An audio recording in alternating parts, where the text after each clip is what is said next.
ਸਤਿ ਸ਼੍ਰੀ ਅਕਾਲ। ਤੁਸੀਂ ਦੇਖ ਰਹੇ ਹੋ ਪੰਜਾਬ ਮੇਲ ਯੂਐਸ ਟੀਵੀ। ਮੈਂ ਵरुण ਕੌਰ ਮਾਨ। ਖਬਰਾਂ ਦੇ ਬੁਲੇਟਿਨ ਦੇ ਵਿੱਚ ਤੁਹਾਡਾ ਸਵਾਗਤ। ਖਬਰਾਂ ਦੇ ਬੁਲੇਟਿਨ ਦੇ ਸਪਾਂਸਰ ਰੀਮੈਕਸ ਦੇ ਰੀਅਲਟਰ ਗੁਰਜਿੰਦਰ ਸਿੰਘ ਰੰਧਾਵਾ। ਇਹਨਾਂ ਤੋਂ ਹਰ ਤਰੀਕੇ ਦੀ ਪ੍ਰਾਪਰਟੀ ਖਰੀਦੀ ਤੇ ਵੇਚੀ ਜਾ ਸਕਦੀ ਹੈ। ਇਹਨਾਂ ਦੇ ਫੋਨ ਨੰਬਰ ਤੁਸੀਂ ਸਕਰੀਨ ਤੇ ਦੇਖ ਸਕਦੇ ਹੋ। ਤੇ ਹੁਣ ਪੇਸ਼ ਨੇ ਪਹਿਲਾਂ ਚੋਣਵੀਆਂ ਖਬਰਾਂ। ਕੈਨੇਡਾ ਦੀ ਪੀਆਰ ਉਡੀਕ ਰਹੇ ਲੋਕਾਂ ਨੂੰ ਜਲਦ ਮਿਲੇਗੀ ਖੁਸ਼ਖਬਰੀ। सऊदी अरब ने नागरिकता नियमां दे विच कीता बदलाव, भारतीयां नूं होवेगा फायदा, की दसांगे तुहानूं। एयर इंडिया अमृतसर ते होर थावां तो शुरू करेगी लंडन दे लई 12 उड़ाणां।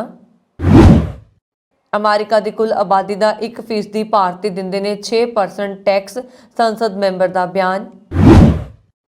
अमेरिका नाल कारोबारी विवाद विच जेतू रहे कैनेडा अते मैक्सीको। पाकिस्तान ने ISI के सीनियर अफसर नूं श्री करतारपुर साहिब के कॉरीडोर का CEO किया नियुक्त। सैक्रामेंटो कैलीफोर्निया दे विच धूमधाम दे नाल मनाई गई लोहड़ी। ते हुण इन्हां खबरां दा विस्तार ते देश विदेश दीआं होर बहुत सारियां खबरां।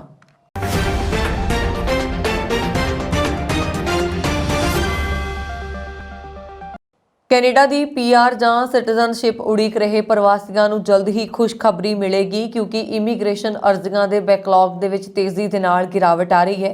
पिछले 3 महीने ਦੇ ਵਿੱਚ ਹੀ अर्जियां ਦਾ बैकलॉग 24 ਲੱਖ ਤੋਂ ਘਟ ਕੇ 21 ਲੱਖ ਤੇ ਪੁੱਜ ਗਿਆ।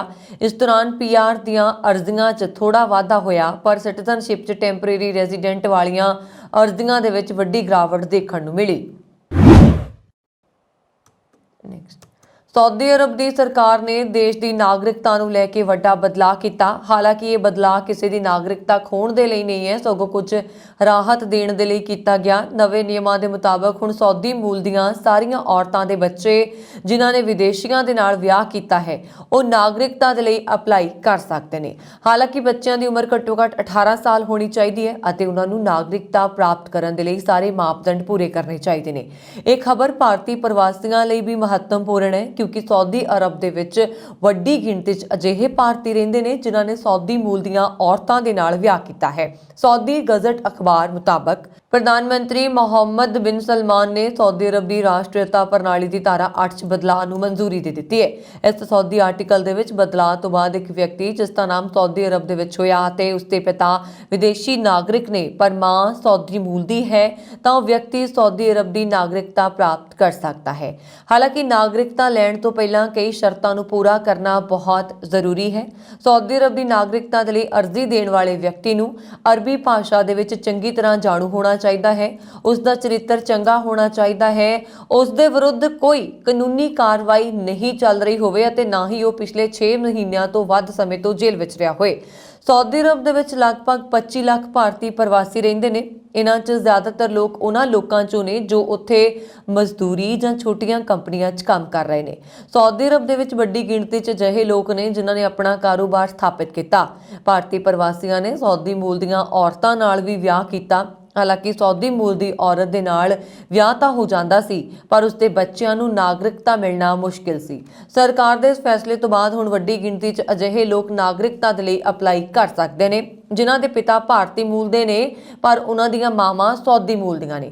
हाल ही विच सऊदी अरब की सरकार ने भी हज यात्रा नूं लैके अजिहा फैसला लिया जिस नाल लखां भारतीय मुसलमानां नूं फायदा भी होया। दरअसल साल 2023 दे लई सऊदी अरब के वलों भारत तो हज यात्रियों की गिणती च वड्डा वाधा किया गया। सऊदी अरब के इस फैसले तो बाद इस साल 1,75,025 लोग हज ते जा सकते हैं। खास गल यह है कि हुण तक के इतिहास च पहली बार इन्नी वड्डी गिणती च लोग हज करन पहुंचे ने। भारतीयों के लिए इन्ना वड्डा हज कोटा पहलां कदे नहीं रखा गया सी। एयर इंडिया मार्च महीने पंजाब के अमृतसर ते देश के होर हवाई अड्डियां तो लंडन की गैटविक हवाई अड्डे के लिए 12 हफ्तावारी उड़ाणां अते लंडन के हीथरो हवाई अड्डे के लिए वाधू सेवावां शुरू करेगी। यूके के लिए नवीआं ते वाधू उड़ाणां 26 मार्च तो शुरू होणगीआं। एयरलाइंस ने जारी बयान च दस्सिआ कि कंपनी गैटविक के लिए अमृतसर, अहमदाबाद, गोवा ते कोची वर्गे थावां तो हफ्ते दे विच 3 वार उड़ाणां चलाएगी अते इकलौती कंपनी है जो बरतानिया के दूजे सब तो ਤੋਂ ਵੱਡੇ ਹਵਾਈ ਅੱਡੇ ਦੇ ਲਈ ਸਿੱਧੀ ਉਡਾਣ ਚਲਾਉਂਦੀ ਹੈ। ਇਸ ਤੋਂ ਇਲਾਵਾ 에ਅਰ ਇੰਡੀਆ ਲੰਡਨ ਹੀਥਰੋ ਹਵਾਈ ਅੱਡੇ ਦੇ ਲਈ ਵੀ ਹਫ਼ਤੇ 'ਚ 5 ਉਡਾਣਾਂ ਚਲਾਏਗੀ। ਬਿਆਨ ਦੇ ਮੁਤਾਬਕ ਮੌਜੂਦਾ ਸਮੇਂ 에ਅਰਲਾਈਨ ਦੀਆਂ ਦਿੱਲੀ ਤੋਂ 14 ਅਤੇ ਬੰਬਈ ਤੋਂ 12 ਹਫ਼ਤਾਵਾਰੀ ਉਡਾਣਾਂ ਚੱਲਦੀਆਂ ਨੇ। ਇਹਨਾਂ ਨੂੰ ਵਧਾ ਕੇ ਕ੍ਰਮਵਾਰ 17 ਅਤੇ 14 ਕਰ ਦਿੱਤਾ ਜਾਏਗਾ। 에ਅਰ ਇੰਡੀਆ ਹਰ ਹਫ਼ਤੇ ਅੰਮ੍ਰਿਤਸਰ ਅਤੇ ਦਿੱਲੀ ਤੋਂ ਬਰਤਾਨੀਆ ਦੇ ਬਰਮਿੰਗਮ ਦੇ ਲਈ ਵੀ 3 ਉਡਾਣਾਂ ਚਲਾਉਂਦੀ ਹੈ। ਮੌਜੂਦਾ ਸਮੇਂ 에ਅਰਲਾਈਨ ਦੀਆਂ ਬਰਤਾਨੀਆ ਦੇ ਲਈ ਹਰ ਹਫ਼ਤੇ 32 ਉਡਾਣਾਂ ਨੇ। ਅਮਰੀਕੀ ਕਾਂਗਰਸ ਮੈਂਬਰ ਰਿਚ ਮੈਕਮਿਕ ਨੇ ਸਦਨ ਨੂੰ ਦੱਸਿਆ ਕਿ ਭਾਰਤੀ ਅਮਰੀਕੀਆਂ ਦੀ ਆਬਾਦੀ ਅਮਰੀਕਾ ਦੀ ਕੁੱਲ ਆਬਾਦੀ ਦਾ 1% ਹੈ, ਪਰ ਉਹ ਕਰੀਬ 6% ਟੈਕਸ ਅਦਾ ਕਰਦੇ ਨੇ। ਉਹਨਾਂ ਨੇ ਕਿਹਾ ਕਿ ਇਹ ਨਸਲੀ ਭਾਈਚਾਰਾ ਸਮੱਸਿਆਵਾਂ ਪੈਦਾ ਨਹੀਂ ਕਰਦਾ, ਸਗੋਂ ਕਾਨੂੰਨਾਂ ਦੀ ਪਾਲਣਾ ਕਰਦਾ ਹੈ। ਰਿਚ ਨੇ ਅਮਰੀਕੀ ਪ੍ਰਤੀਨਿਧ ਸਭਾ ਨੂੰ ਆਪਣੇ ਪਹਿਲੇ ਅਤੇ ਸੰਖੇਪ ਸੰਬੋਧਨ 'ਚ ਕਿਹਾ ਕਿ ਉਹਨਾਂ ਦੇ ਭਾਈਚਾਰੇ ਦੇ ਵਿੱਚ 5 ਵਿੱਚੋਂ 1 ਡਾਕਟਰ ਭਾਰਤ ਤੋਂ ਹੈ। ਉਹਨਾਂ ਨੇ ਭਾਰਤੀ ਅਮਰੀਕੀਆਂ ਨੂੰ ਮਹਾਨ ਦੇਸ਼ ਭਗਤ, ਨੇਕ ਨਾਗਰਿਕ ਅਤੇ ਚੰਗੇ ਦੋਸਤ ਦੱਸਿਆ।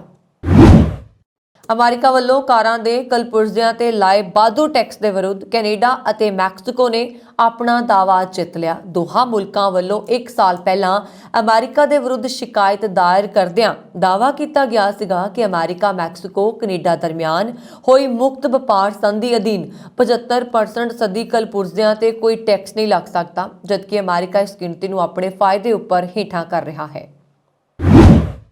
ਕਰਤਾਰਪੁਰ ਕੋਰੀਡੋਰ ਤੋਂ ਵੱਡੀ ਖਬਰ ਸਾਹਮਣੇ ਆਈ ਹੈ, ਜਿੱਥੇ ਪਾਕਿਸਤਾਨ ਸਰਕਾਰ ਨੇ ਆਪਣੀ ਖੂਫੀਆ ਏਜੰਸੀ ਇੰਟਰ ਸਰਵਿਸਿਜ਼ ਇੰਟੈਲੀਜੈਂਸ ਦੇ ਇੱਕ ਸੀਨੀਅਰ ਅਫਸਰ ਨੂੰ ਕਰਤਾਰਪੁਰ ਸਾਹਿਬ ਦੇ ਕੋਰੀਡੋਰ ਦੇ ਪਾਕਿਸਤਾਨ ਵਾਲੇ ਪਾਸੇ ਗੁਰਦੁਆਰਾ ਦਰਬਾਰ ਸਾਹਿਬ ਦੇ ਮਾਮਲਿਆਂ ਦਾ ਪ੍ਰਬੰਧਨ ਕਰਨ ਵਾਲੀ ਪ੍ਰੋਜੈਕਟ ਮੈਨੇਜਮੈਂਟ ਯੂਨਿਟ ਦਾ ਮੁੱਖ ਕਾਰਜਕਾਰੀ ਅਧਿਕਾਰੀ ਨਿਯੁਕਤ ਕੀਤਾ। ਹਾਲਾਂਕਿ ਪਾਕਿਸਤਾਨ ਦੇ ਲਈ ਸਰਹੱਦ ਪਾਰ ਘੱਟ ਗਿਣਤੀ ਭਾਈਚਾਰਿਆਂ ਦੇ ਮਾਮਲਿਆਂ ਦੇ ਵਿੱਚ ਦਖਲ ਅਤੇ ਪ੍ਰਬੰਧਨ ਕਰਨ ਦੇ ਲਈ IASI ਦੇ ਸੀਨੀਅਰ ਅਧਿਕਾਰੀਆਂ ਨੂੰ ਨਿਯੁਕਤ ਕਰਨਾ ਕੋਈ ਨਵੀਂ ਗੱਲ ਨਹੀਂ ਹੈ, ਕਿਉਂਕਿ IASI ਮੁਖੀ ਜਾਵੇਦ ਨਾਸਰ ਧਾਰਮਿਕ ਯਾਤਰਾ ਤੇ ਪਾਕਿਸਤਾਨ ਜਾਣ ਵਾਲੇ ਲੋਕਾਂ ਦੇ ਸੌਫਟ ਟਾਰਗੇਟ ਦੀ ਭਾਲ ਕਰਨ ਦੇ ਲਈ ਇਵੈਕੂਏਟ ਟਰਸਟ ਪ੍ਰਾਪਰਟੀ ਬੋਰਡ ਦੀ ਅਗਵਾਈ ਕਰ ਰਿਹਾ ਸੀ। ਉੱਚ ਪੱਧਰੀ ਸੂਤਰਾਂ ਦੇ ਅਨੁਸਾਰ ਉਪ ਸਕੱਤਰ ETP ਵੱਲੋਂ 11 ਜਨਵਰੀ ਨੂੰ ਇੱਕ ਨੋਟੀਫਿਕੇਸ਼ਨ ਨੰਬਰ 212 ਜਾਰੀ ਕਰ IASI ਦੇ ਸੀਨੀਅਰ ਅਫਸਰ ਮੁਹੰਮਦ ਅਬੂ ਬਕਰ ਆਫਤਾਬ ਕੁਰੈਸ਼ੀ ਨੂੰ ਕਰਤਾਰਪੁਰ ਕੋਰੀਡੋਰ ਦੇ PMU ਦੇ CEO ਵਜੋਂ 3 ਸਾਲਾਂ ਦੀ ਮਿਆਦ ਲਈ ਨਿਯੁਕਤ ਕੀਤਾ ਗਿਆ ਹੈ। ਲੋਹੜੀ ਦਾ ਤਿਉਹਾਰ ਖੁਸ਼ੀਆਂ ਤੇ ਚਾਵਾਂ ਦਾ ਤਿਉਹਾਰ ਹੈ। ਕੜਾਕੇ ਦੀ ਠੰਡ ਦੇ ਬਾਵਜੂਦ ਵੀ ਇਸ ਤਿਉਹਾਰ ਦੇ ਲਈ ਸਭ ਦੇ ਮਨ ਵਿੱਚ ਖਾਸ ਚਾਅ ਰਹਿੰਦਾ ਹੈ, ਉਤਸ਼ਾਹ ਤੇ ਉਮੰਗ ਰਹਿੰਦੀ ਹੈ। ਲੋਹੜੀ ਪੋਹ ਮਹੀਨੇ ਦੀ ਆਖਰੀ ਰਾਤ ਨੂੰ ਮਨਾਈ ਜਾਂਦੀ ਹੈ। ਤਿਉਹਾਰ ਆਪਸੀ ਮੇਲ ਮਿਲਾਪ ਅਤੇ ਭਾਈਚਾਰਕ ਸਾਂਝ ਪੈਦਾ ਕਰਦਾ ਹੈ। ਜਿਸ ਘਰ ਕੋਈ ਖੁਸ਼ੀ ਆਈ ਹੋਵੇ ਉਸ ਦੇ ਬੂਹੇ ਅੱਗੇ ਧੂਣੀ ਲਗਾਈ ਜਾਂਦੀ ਹੈ, ਜਿਸ ਤੇ ਰਿਸ਼ਤੇਦਾਰ ਅਤੇ ਆਂਢ ਗੁਆਂਢ ਦੇ ਲੋਕ ਇਕੱਠੇ ਹੋ ਕੇ ਬੈਠਦੇ ਨੇ ਤੇ ਖੁਸ਼ੀਆਂ ਸਾਂਝੀਆਂ ਕਰਦੇ ਨੇ। ਤੇ ਪੰਜਾਬੀ ਜਿੱਥੇ ਜਾਂਦੇ ਨੇ ਉੱਥੇ ਖੁਸ਼ੀਆਂ ਆਪਣੇ ਨਾਲ ਲੈ ਕੇ ਜਾਂਦੇ ਨੇ। ਪੰਜਾਬ ਤੋਂ ਵਿਦੇਸ਼ਾਂ ਤੇ ਤੱਕ ਪੰਜਾਬੀ ਪਹੁੰਚੇ ਨੇ ਤੇ ਪੰਜਾਬੀਆਂ ਦੇ ਤਿਉਹਾਰ ਵੀ ਵਿਦੇਸ਼ਾਂ ਤੱਕ ਪਹੁੰਚੇ ਨੇ। ਇਸੇ ਤਰ੍ਹਾਂ ਹੀ ਅਮਰੀਕਾ ਦੇ ਵਿੱਚ ਕੈਲੀਫੋਰਨੀਆ ਸੈਕਰਾਮੈਂਟੋ ਵਿਖੇ ਲੋਹੜੀ ਨੂੰ ਬੜੇ ਉਤਸ਼ਾਹ ਦੇ ਨਾਲ ਮਨਾਇਆ ਗਿਆ। ਭਾਈਚਾਰਕ ਸਾਂਝ ਨਜ਼ਰ ਆਈ ਔਰ ਪੰਜਾਬੀਆਂ ਦਾ ਇਹ ਮਜ਼ੇਦਾਰ ਤਿਉਹਾਰ ਬੜੇ ਚਾਵਾਂ ਦੇ ਨਾਲ ਮਨਾਇਆ ਗਿਆ। ਲੱਕੜਾਂ ਇਕੱਠੀਆਂ ਕਰਕੇ ਕਿਸੇ ਇੱਕ ਜਗ੍ਹਾ ਤੇ ਬਾਲਣ ਇਕੱਠਾ ਕਰਕੇ ਸਾਂਝੀ ਧੂਣੀ ਲਗਾ ਕੇ ਲੋਕ ਲੋਹੜੀ ਮਨਾਉਂਦੇ ਨੇ ਔਰ ਵਿਦੇਸ਼ਾਂ ਦੇ ਵਿੱਚ ਵੀ ਇਹ ਚੀਜ਼ਾਂ ਦੇਖਣ ਨੂੰ ਮਿਲਦੀਆਂ ਨੇ। ਟੋਰਾਂਟੋ ਵਿਖੇ ਇੱਕ ਬੇਘਰ ਸ਼ਖਸ ਦਾ ਕਥਿਤ ਤੌਰ ਤੇ ਕਤਲ ਕਰਨ ਵਾਲੀਆਂ ਅਲੜ ਕੁੜੀਆਂ ਨੇ ਹੀ ਸੰਭਾਵਤ ਤੌਰ ਤੇ ਉਸ ਰਾਤ TTC ਦੇ ਸਬਵੇ ਸਟੇਸ਼ਨਾਂ ਤੇ ਮੁਸਾਫਰਾਂ ਉੱਪਰ ਹਮਲੇ ਕੀਤੇ। ਟੋਰਾਂਟੋ ਸਟਾਰ ਦੀ ਰਿਪੋਰਟ ਦੇ ਵਿੱਚ ਸੂਤਰਾਂ ਦੇ ਹਵਾਲੇ ਦੇ ਨਾਲ ਇਸ ਗੱਲ ਦੀ ਤਸਦੀਕ ਕਰਦਿਆਂ ਕਿਹਾ ਗਿਆ ਹੈ ਕਿ 17 ਦਸੰਬਰ ਨੂੰ ਰਾਤ 10 ਵਜੇ ਤੋਂ ਅੱਧੀ ਰਾਤ ਤੱਕ 5 ਸਬਵੇ ਸਟੇਸ਼ਨਾਂ ਤੇ ਮੁਸਾਫਰਾਂ ਨੂੰ ਨਿਸ਼ਾਨਾ ਬਣਾਇਆ ਗਿਆ। ਕੈਨੇਡਾ ਦੇ ਵਿੱਚ 5 ਜਨਵਰੀ ਨੂੰ ਵਾਪਰੇ ਸੜਕ ਹਾਦਸੇ ਦੇ ਵਿੱਚ ਪੰਜਾਬੀ ਦਵਿੰਦਰ ਸਿੰਘ ਪੱਡਾ ਦੀ ਮੌਤ ਹੋ ਜਾਣ ਦੀ ਦੁਖਦਾਈ ਖਬਰ ਸਾਹਮਣੇ ਆਈ ਹੈ। 32 ਸਾਲਾ ਦਵਿੰਦਰ ਇੱਕ ਟਰੱਕ ਡਰਾਈਵਰ ਸੀ। GoFundMe ਪੇਜ ਮੁਤਾਬਕ ਇਹ ਹਾਦਸਾ ਕੈਨੇਡਾ ਦੇ ਕੈਂਪਲੂਪਸ ਵਿੱਚ ਵਾਪਰਿਆ ਸੀ। ਦਵਿੰਦਰ ਆਪਣੇ ਬਜ਼ੁਰਗ ਮਾਪਿਆਂ ਦਾ ਕਮਾਊ ਪੁੱਤ ਸੀ। ਚਨਾ ਮੁਤਾਬਕ ਦਵਿੰਦਰ ਕੈਂਪਲੂਪਸ ਵਿੱਚ ਆਪਣਾ ਟਰੱਕ ਰਸਤੇ ਵਿੱਚ ਰੋਕ ਕੇ ਕੌਫੀ ਲੈਣ ਗਿਆ ਸੀ। ਜਿਵੇਂ ਕੱਲ ਖਬਰ ਤੁਹਾਨੂੰ ਦੱਸੀ ਸੀ, ਇਸ ਦੌਰਾਨ ਇੱਕ ਵਾਹਨ ਨੇ ਉਸ ਨੂੰ ਟੱਕਰ ਮਾਰ ਦਿੱਤੀ ਸੀ, ਜਿਸ ਕਾਰਨ ਉਸ ਦੀ ਮੌਕੇ ਤੇ ਮੌਤ ਹੋ ਗਈ ਸੀ। ਦਵਿੰਦਰ ਦੇ ਅੰਤਿਮ ਸੰਸਕਾਰ ਦੇ ਲਈ ਹੁਣ GoFundMe ਤੇ ਫੰਡ ਰੇਜ਼ਰ ਦਾ ਆਯੋਜਨ ਕੀਤਾ ਗਿਆ ਹੈ ਤਾਂ ਜੋ ਉਸ ਦੇ ਅੰਤਮ ਸੰਸਕਾਰ ਦੇ ਨਾਲ ਜੁੜੇ ਖਰਚਿਆਂ ਦੇ ਲਈ ਪਰਿਵਾਰ ਦੀ ਮਦਦ ਕੀਤੀ ਜਾ ਸਕੇ। ਦਵਿੰਦਰ ਸਿੰਘ ਪੱਡਾ ਜ਼ਿਲ੍ਹਾ ਕਪੂਰਥਲਾ ਦੇ ਪਿੰਡ ਨੂਰਪੁਰ ਜੱਟਾਂ ਦਾ ਜੰਮਪਲ ਸੀ। ਸ੍ਰੀਲੰਕਾ ਦੇ ਵਿਦੇਸ਼ ਮੰਤਰਾਲਾ ਨੇ ਬੁੱਧਵਾਰ ਨੂੰ ਕੈਨੇਡਾ ਦੇ ਚੋਟੀ ਦੇ ਡਿਪਲੋਮੈਟ ਨੂੰ ਇੱਥੇ ਤਲਬ ਕੀਤਾ ਅਤੇ 2 ਸਾਬਕਾ ਰਾਸ਼ਟਰਪਤੀਆਂ ਸਮੇਤ ਉਸਦੇ 4 ਨਾਗਰਿਕਾਂ ਤੇ ਇੱਕ ਪਾਸੜ ਪਾਬੰਦੀਆਂ ਲਗਾਉਣ ਦੇ ਉਹਨਾਂ ਦੇ ਦੇਸ਼ ਦੇ ਫੈਸਲੇ ਤੇ ਨਾਰਾਜ਼ਗੀ ਜ਼ਾਹਿਰ ਕੀਤੀ। ਕੈਨੇਡਾ ਨੇ ਮੰਗਲਵਾਰ ਨੂੰ ਸ੍ਰੀਲੰਕਾ ਦੇ ਵਿੱਚ ਗ੍ਰਹਿ ਯੁੱਧ ਦੌਰਾਨ ਮਨੁੱਖੀ ਅਧਿਕਾਰਾਂ ਦੀ ਘੋਰ ਅਤੇ ਯੋਜਨਾਬੱਧ ਉਲੰਘਣਾ ਦੇ ਲਈ ਸਾਬਕਾ ਰਾਸ਼ਟਰਪਤੀ ਗੋਟਾਬਾਇਆ ਰਾਜਪਕਸ਼ੇ ਤੇ ਮਹਿੰਦਾ ਰਾਜਪਕਸ਼ੇ ਸਮੇਤ 4 ਸ੍ਰੀਲੰਕਾਈ ਨਾਗਰਿਕਾਂ ਤੇ ਪਾਬੰਦੀਆਂ ਲਗਾ ਦਿੱਤੀਆਂ। ਸਟਾਫ ਸਾਰਜੈਂਟ ਸੁਨੀਲ ਰਤਨਾਇਕ ਅਤੇ ਲੈਫਟੀਨੈਂਟ ਕਮਾਂਡਰ ਚੰਦਨਾ ਪੀ ਤੇ ਵੀ ਪਾਬੰਦੀਆਂ ਲਗਾਈਆਂ ਗਈਆਂ ਨੇ। रूस ਤੇ ਯੂਕਰੇਨ ਵਿਚਾਲੇ ਜੰਗ ਨੂੰ 1 ਸਾਲ ਹੋਣ ਵਾਲਾ ਹੈ ਪਰ ਕੋਈ ਨਤੀਜਾ ਨਹੀਂ ਨਿਕਲ ਸਕਿਆ। ਪਹਿਲੇ ਕੁਝ ਹਫ਼ਤਿਆਂ ਦੇ ਵਿੱਚ ਰੂਸ ਤੇ ਜੰਗ ਜਿੱਤਣ ਦੇ ਆਸਾਰ ਸੀ ਜੋ ਕਿ ਪੂਰੇ ਨਹੀਂ ਹੋਏ। रूस ਦੇ ਰਾਸ਼ਟਰਪਤੀ ਵਲਾਦੀਮੀਰ ਪੁਤਿਨ ਨੇ ਯੂਕਰੇਨ ਨਾਲੋਂ ਵੱਧ ਸ਼ਕਤੀ ਹੋਣ ਦੇ ਬਾਵਜੂਦ ਜਿੱਤ ਨਾ ਮਿਲਣ ਕਾਰਨ ਹੁਣ ਨਵਾਂ ਕਦਮ ਚੁੱਕਿਆ। ਉਹਨਾਂ ਨੇ ਯੂਕਰੇਨ ਜੰਗ ਦੇ ਲਈ 3 ਮਹੀਨੇ ਪਹਿਲਾਂ ਨਿਯੁਕਤ ਕੀਤੇ ਗਏ ਚੋਟੀ ਦੇ ਕਮਾਂਡਰ ਸਰਗੇਈ ਨੂੰ ਹਟਾ ਦਿੱਤਾ। ਸਰਗੇਈ ਨੂੰ ਉਸ ਦੀਆਂ ਪਿਛਲੀਆਂ ਲੜਾਈਆਂ ਲੜਨ ਕਾਰਨ ਕਸਾਈ ਵਜੋਂ ਜਾਣਿਆ ਜਾਂਦਾ ਸੀ। ਹੁਣ ਪੁਤਿਨ ਨੇ ਸਰਗੇਈ ਨੂੰ ਹਟਾ ਕੇ ਜਨਰਲ ਵੈਲੇਰੀ ਨੂੰ ਸਪੈਸ਼ਲ ਮਿਲਟਰੀ ਆਪਰੇਸ਼ਨ ਦੇ ਲਈ ਨਿਯੁਕਤ ਕਰ ਦਿੱਤਾ। ਰੂਸ ਨੂੰ ਪਿਛਲੇ ਕਈ ਮਹੀਨਿਆਂ ਤੋਂ ਯੂਕਰੇਨ ਤੋਂ ਸਖਤ ਟੱਕਰ ਮਿਲੀ ਹੈ। ਵਿੱਤੀ ਮਦਦ ਦੇ ਨਾਲ-ਨਾਲ ਯੂਕਰੇਨ ਨੂੰ ਪੱਛਮੀ ਦੇਸ਼ਾਂ ਤੋਂ ਹਥਿਆਰ ਵੀ ਮਿਲ ਰਹੇ ਨੇ। ਹਾਲਾਂਕਿ ਰੂਸ ਦਾ ਦਾਅਵਾ ਹੈ ਕਿ ਉਸਨੇ ਹਾਲ ਹੀ ਵਿੱਚ ਪੂਰਬੀ ਯੂਕਰੇਨ ਵਿੱਚ ਤਰੱਕੀ ਕੀਤੀ ਹੈ ਅਤੇ ਹੋਰ ਸ਼ਕਤੀਸ਼ਾਲੀ ਹੋ ਗਿਆ। ਰੂਸ ਦੇ ਕਮਾਂਡਰ ਕੋਲ ਹੁਣ ਯੂਕਰੇਨ ਨੂੰ ਹਰਾਉਣ ਦੀ ਜ਼ਿੰਮੇਵਾਰੀ ਹੋਏਗੀ। ਜਰਨਲ ਦੇ ਕੋਲ ਯੁੱਗ ਤੋਂ ਬਾਅਦ ਦੇ ਜਰਨਲ ਸਟਾਫ ਦੇ ਸਭ ਤੋਂ ਲੰਬੇ ਸਮੇਂ ਤੱਕ ਸੇਵਾ ਕਰਨ ਵਾਲਾ ਰੂਸੀ ਚੀਫ ਹੈ। ਰੂਸ ਦੇ ਰੱਖਿਆ ਮੰਤਰਾਲੇ ਦਾ ਕਹਿਣਾ ਹੈ ਕਿ ਜਰਨਲ ਸੁਰੋਵਿਕਿਨ ਨੂੰ ਬਦਲਣ ਦਾ ਫੈਸਲਾ ਹਥਿਆਰਬੰਦ ਬਲਾਂ ਦੀਆਂ ਵੱਖ-ਵੱਖ ਸ਼ਾਖਾਵਾਂ ਵਿਚਕਾਰ ਨਜ਼ਦੀਕੀ ਗੱਲਬਾਤ ਅਤੇ ਰੂਸੀ ਬਲਾਂ ਦੇ ਪ੍ਰਬੰਧਨ ਦੀ ਗੁਣਵੱਤਾ ਅਤੇ ਪ੍ਰਭਾਵ ਨੂੰ ਬਿਹਤਰ ਬਣਾਉਣ ਦੇ ਲਈ ਸੀ। ਉਹਨਾਂ ਨੂੰ ਰੂਸੀ ਰਾਸ਼ਟਰਪਤੀ ਵਲਾਦੀਮੀਰ ਪੁਤਿਨ ਦਾ ਰਾਈਟ ਹੈਂਡ ਮੰਨਿਆ ਜਾਂਦਾ ਹੈ। ਉਹ ਪੁਤਿਨ ਦੇ ਬਹੁਤ ਕਰੀਬ ਨੇ। ਉਹਨਾਂ ਦੀ ਅਹਿਮੀਅਤ ਦਾ ਅੰਦਾਜ਼ਾ ਇਸ ਤੱਥ ਤੋਂ ਲਗਾਇਆ ਜਾ ਸਕਦਾ ਹੈ ਕਿ ਰੂਸੀ ਰਾਸ਼ਟਰਪਤੀ ਪੁਤਿਨ ਰੱਖਿਆ ਮੰਤਰੀ ਅਤੇ ਉਹਨਾਂ ਲੋਕਾਂ ਵਿੱਚ ਸ਼ਾਮਲ ਨੇ ਜਿਨ੍ਹਾਂ ਨੇ ਯੂਕਰੇਨ ਦੇ ਖਿਲਾਫ ਜੰਗ ਵਿੱਚ ਜਾਣ ਦਾ ਫੈਸਲਾ ਕੀਤਾ। ਉਹ ਦੂਜੇ ਚੇਚਨ ਯੁੱਧ ਦਾ ਇੱਕ ਤਜਰਬੇਕਾਰ ਕਮਾਂਡਰ ਹੈ ਜੋ ਪਹਿਲਾਂ ਜਨਰਲ ਨਿਕੋਲਾਈ ਦੇ ਡਿਪਟੀ ਵਜੋਂ ਸੇਵਾ ਕਰ ਰਿਹਾ ਸੀ।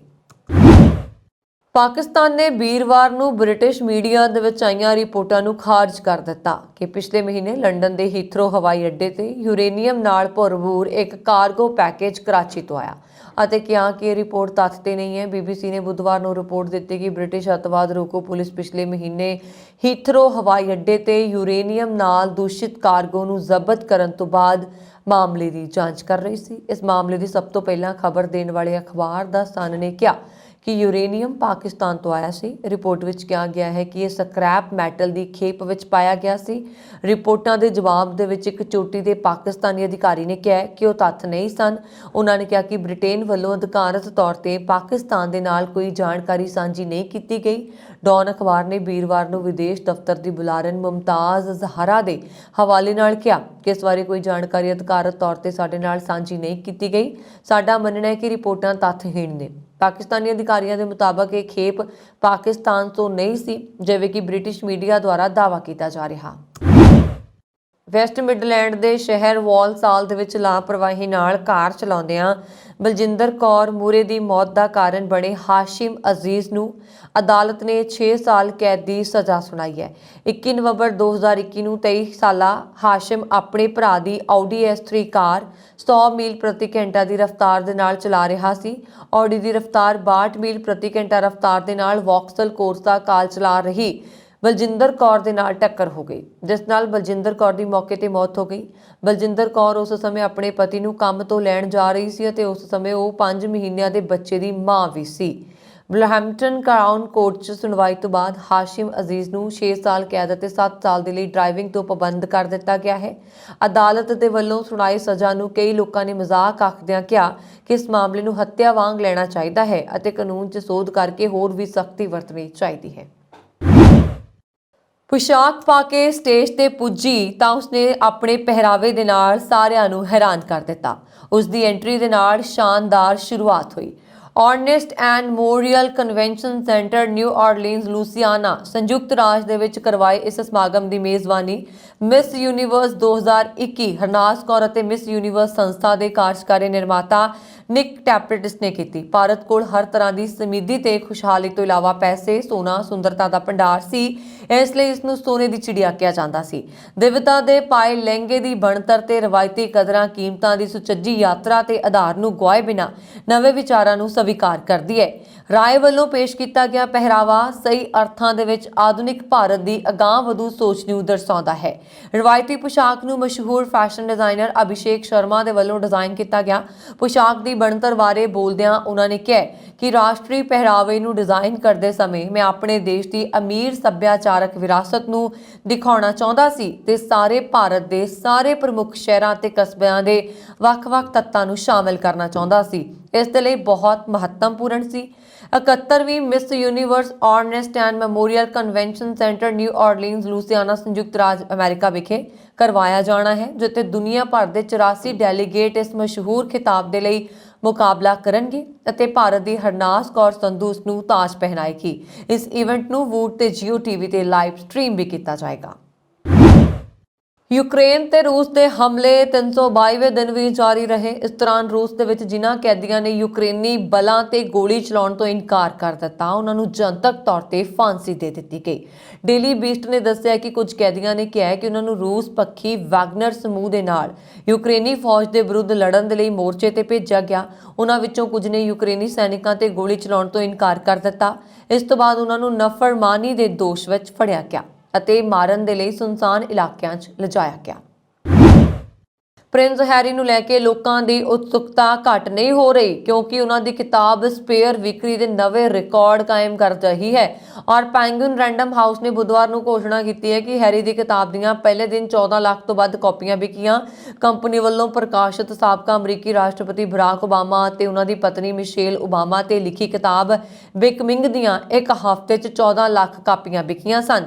ਬਿਕਮਿੰਗ 2018 ਵਿੱਚ ਪ੍ਰਕਾਸ਼ਿਤ ਹੋਈ ਸੀ। ਉਦੋਂ ਤੋਂ ਹੁਣ ਤੱਕ ਦੁਨੀਆ ਭਰ ਵਿੱਚ ਇਸ ਦੀਆਂ 1.5 ਕਰੋੜ ਕਾਪੀਆਂ ਵਿਕ ਚੁੱਕੀਆਂ ਨੇ। ਸਪੇਅਰ ਦੀ ਵਿਕਰੀ ਦੇ ਅੰਕੜਿਆਂ ਦੇ ਵਿੱਚ ਅਮਰੀਕਾ, ਕੈਨੇਡਾ ਤੇ ਯੂਕੇ ਵਿੱਚ ਵਿਕਣ ਵਾਲੇ ਹਾਰਡ ਕਵਰ, ਆਡੀਓ ਬੁੱਕ ਤੇ ਈ ਬੁੱਕ ਐਡੀਸ਼ਨ ਸ਼ਾਮਲ ਨੇ। ਰੈਂਡਮ ਹਾਊਸ ਗਰੁੱਪ ਦੀ ਪ੍ਰਧਾਨ ਤੇ ਪ੍ਰਕਾਸ਼ਕ ਨੇ ਇੱਕ ਬਿਆਨ 'ਚ ਕਿਹਾ ਕਿ ਸਪੇਅਰ ਇੱਕ ਅਜਿਹੇ ਆਦਮੀ ਦੀ ਕਹਾਣੀ ਹੈ ਜਿਸ ਬਾਰੇ ਸਾਨੂੰ ਲੱਗਦਾ ਸੀਗਾ ਕਿ ਅਸੀਂ ਸਭ ਕੁਝ ਪਹਿਲਾਂ ਤੋਂ ਹੀ ਜਾਣਦੇ ਹਾਂ, ਪਰ ਅਸੀਂ ਅਸਲ ਦੇ ਵਿੱਚ ਰਾਜਕੁਮਾਰ ਹੈਰੀ ਨੂੰ ਉਹਨਾਂ ਦੇ ਹੀ ਸ਼ਬਦਾਂ ਨਾਲ ਸਮਝ ਪਾ ਰਹੇ ਹਾਂ। ਵਿਦਿਆਰਥੀ ਹੁਸ਼ਿਆਰ ਸਿੰਘ ਸਲੇਮਗੜ੍ਹ ਨੇ ਦੱਸਿਆ ਹੈ ਕਿ ਲੰਘੀ 4 ਜਨਵਰੀ ਨੂੰ ਯੂਨੀਵਰਸਿਟੀ ਗ੍ਰਾਂਟਸ ਕਮਿਸ਼ਨ ਦੇ ਵੱਲੋਂ ਇੱਕ ਪੱਤਰ ਜਾਰੀ ਕਰਕੇ ਵਿਦੇਸ਼ੀ ਯੂਨੀਵਰਸਿਟੀ ਨੂੰ ਭਾਰਤ ਵਿੱਚ ਕੈਂਪਸ ਖੋਲ੍ਹਣ, ਮਰਜ਼ੀ ਨਾਲ ਫੀਸਾਂ ਵਸੂਲਣ ਤੇ ਵਿਦਿਆਰਥੀਆਂ ਦੀ ਲੁੱਟ ਕਰਕੇ ਕਮਾਏ ਪੈਸੇ ਨੂੰ ਵਾਪਸ ਆਪਣੇ ਪਿਤਰੀ ਰਾਜਾਂ ਨੂੰ ਭੇਜਣ ਦੀ ਖੁੱਲ੍ਹ ਦਿੱਤੀ ਗਈ ਹੈ। ਉਹਨਾਂ ਨੇ ਕਿਹਾ ਕਿ ਇਹ ਫੈਸਲਾ ਨਵੀਂ ਸਿੱਖਿਆ ਨੀਤੀ ਦੇ ਤਹਿਤ ਲਿਆ ਗਿਆ, ਜਿਸ ਦਾ ਉਦੇਸ਼ ਵਿਦਿਆਰਥੀਆਂ ਤੋਂ ਸਸਤੀ ਤੇ ਮਿਆਰੀ ਸਿੱਖਿਆ ਖੋਹਣਾ ਹੈ। ਉਹਨਾਂ ਨੇ ਕਿਹਾ ਕਿ ਨਵੀਂ ਸਿੱਖਿਆ ਨੀਤੀ ਨੂੰ ਲਾਗੂ ਕਰਨ ਦੇ ਮਾਮਲੇ 'ਚ ਸਾਰੀਆਂ ਪਾਰਟੀਆਂ ਦੀਆਂ ਸਰਕਾਰਾਂ ਦੀ ਸਹਿਮਤੀ ਹੈ। ਕੇਂਦਰੀ ਸਰਕਾਰ ਵੱਲੋਂ ਨਵੀਂ ਸਿੱਖਿਆ ਨੀਤੀ ਦੇ ਤਹਿਤ ਜਿੱਥੇ ਮੁਲਕ ਦੀ ਸਰਕਾਰੀ ਸਿੱਖਿਆ ਦੇ ਖੇਤਰ 'ਚ ਕਾਰਪੋਰੇਟ ਘਰਾਣਿਆਂ ਨੂੰ ਨਿਵੇਸ਼ ਕਰਨ ਦੀਆਂ ਖੁੱਲ੍ਹਾਂ ਦੇ ਕੇ ਸਿੱਖਿਆ ਦਾ ਨਿੱਜੀਕਰਨ ਕੀਤਾ ਜਾ ਰਿਹਾ, ਉੱਥੇ ਹੀ ਨਵੀਂ ਸਿੱਖਿਆ ਨੀਤੀ ਨੂੰ ਭਾਜਪਾ ਆਪਣੀ ਪਾੜੇ ਤੇ ਰਾਜ ਕਰੋ ਦੀ ਨੀਤੀ ਦੇ ਲਈ ਵੀ ਵਰਤਣਾ ਚਾਹੁੰਦੀ ਹੈ, ਜਿਸ ਦੇ ਤਹਿਤ ਸਰਕਾਰੀ ਸਿਲੇਬਸ ਦੇ ਵਿੱਚ ਜਮਹੂਰੀਅਤ, ਧਰਮ ਨਿਰਪੱਖਤਾ ਤੇ ਸਮਾਜਵਾਦ ਵਰਗੇ ਸ਼ਬਦਾਂ ਨੂੰ ਕੱਢਿਆ ਜਾ ਰਿਹਾ। ਅੰਗਰੇਜ਼ੀ ਸਾਮਰਾਜ ਦੇ ਖਿਲਾਫ ਕੌਮੀ ਮੁਕਤੀ ਲਹਿਰ ਦੇ ਸ਼ਾਨਾ ਮੱਤੇ ਇਤਿਹਾਸ ਤੇ ਲੈਸਨਾਂ ਨੂੰ ਵੀ ਸਿਲੇਬਸਾਂ 'ਚੋਂ ਕੱਢਿਆ ਜਾ ਰਿਹਾ। ਉਹਨਾਂ ਨੇ ਕਿਹਾ ਕਿ ਜਥੇਬੰਦੀ ਵਿਦੇਸ਼ੀ ਯੂਨੀਵਰਸਿਟੀਜ਼ ਨੂੰ ਭਾਰਤ ਵਿੱਚ ਕੈਂਪਸ ਖੋਲ੍ਹਣ ਦੀਆਂ ਖੁੱਲ੍ਹਾਂ ਦੇ ਦੀ ਨੀਤੀ ਦੇ ਖਿਲਾਫ ਹੈ ਅਤੇ ਲੋਕ ਵਿਰੋਧੀ ਨਵੀਂ ਸਿੱਖਿਆ ਨੀਤੀ ਨੂੰ ਰੱਦ ਕਰਨ ਦੀ ਮੰਗ ਕਰਦੀ ਹੈ। ਉਹਨਾਂ ਨੇ ਕਿਹਾ ਕਿ ਸਰਕਾਰ ਤੋਂ ਸਿੱਖਿਆ ਬਜਟ 'ਚ ਵਾਧਾ ਕਰਨ। ਮੁੱਖ ਮੰਤਰੀ ਸਰਦਾਰ ਭਗਵੰਤ ਸਿੰਘ ਮਾਨ ਦੀ ਅਗਵਾਈ ਹੇਠ ਪੰਜਾਬ ਸਰਕਾਰ ਦੇ ਪਹਿਲੇ ਪ੍ਰਗਤੀਸ਼ੀਲ ਪੰਜਾਬ ਨਿਵੇਸ਼ਕ ਸੰਮੇਲਨ ਨੂੰ ਸਫਲ ਬਣਾਉਣ ਦੇ ਲਈ ਪੰਜਾਬ ਦੇ ਮਕਾਨ ਉਸਾਰੀ ਅਤੇ ਸ਼ਹਿਰੀ ਵਿਕਾਸ ਮੰਤਰੀ ਸ੍ਰੀ ਅਮਨ ਅਰੋੜਾ ਨੇ ਇਸ ਸਾਲ ਫੈਬਰੂਅਰੀ ਦੇ ਵਿੱਚ ਹੋਣ ਵਾਲੇ ਇਸ ਮੈਗਾ ਸਮਾਗਮ ਦੀਆਂ ਤਿਆਰੀਆਂ ਦਾ ਜਾਇਜ਼ਾ ਲਿਆ। ਉਹਨਾਂ ਨੇ ਅਧਿਕਾਰੀਆਂ ਨੂੰ ਪੰਜਾਬ ਦੇ ਮਾਡਲ ਸ਼ਹਿਰ ਮੁਹਾਲੀ ਦੇ ਸੁੰਦਰੀਕਰਨ ਅਤੇ ਸੜਕਾਂ ਦੇ ਬੁਨਿਆਦੀ ਢਾਂਚੇ ਨੂੰ ਹੋਰ ਮਜ਼ਬੂਤ ਕਰਨ ਤੇ ਵਿਸ਼ੇਸ਼ ਧਿਆਨ ਦੀ ਹਦਾਇਤ ਦਿੱਤੀ ਹੈ। ਪੁੱਡਾ ਭਵਨ ਐਸਸੀਐਸ ਨਗਰ ਵਿਖੇ ਸਮੀਖਿਆ ਮੀਟਿੰਗ ਦੀ ਪ੍ਰਧਾਨਗੀ ਕਰਦਿਆਂ ਮਕਾਨ ਉਸਾਰੀ ਤੇ ਸ਼ਹਿਰੀ ਵਿਕਾਸ ਮੰਤਰੀ ਨੇ greater Mohali area development authority ਦੇ ਅਧਿਕਾਰੀਆਂ ਨੂੰ ਸ਼ਹੀਦ ਭਗਤ ਸਿੰਘ ਕੌਮਾਂਤਰੀ ਹਵਾਈ ਅੱਡੇ ਤੋਂ ਨਿਵੇਸ਼ਕ ਸੰਮੇਲਨ ਵਾਲੀ ਥਾਂ ਤੱਕ ਜਾਣ ਵਾਲੀਆਂ ਸਾਰੀਆਂ ਸੜਕਾਂ ਦੀ ਮੁਰੰਮਤ ਨੂੰ ਸਮੇਂ ਸਿਰ ਯਕੀਨੀ ਬਣਾਉਣ ਦੇ ਨਿਰਦੇਸ਼ ਦਿੱਤੇ। ਉਹਨਾਂ ਨੇ ਕਿਹਾ ਕਿ ਸੰਮੇਲਨ ਸੂਬੇ ਦੇ ਸੰਪੂਰਨ ਉਦਯੋਗਿਕ ਵਿਕਾਸ ਨੂੰ ਯਕੀਨੀ ਬਣਾਉਣ ਦੇ ਲਈ ਅਹਿਮ ਸਿੱਧ ਹੋਏਗਾ ਅਤੇ ਇਸ ਮੈਗਾ ਇਵੈਂਟ ਨੂੰ ਸਫਲ ਬਣਾਉਣ ਦੇ ਲਈ ਵਿਸਥਾਰਤ ਪ੍ਰਬੰਧ ਕੀਤੇ ਜਾਣਗੇ।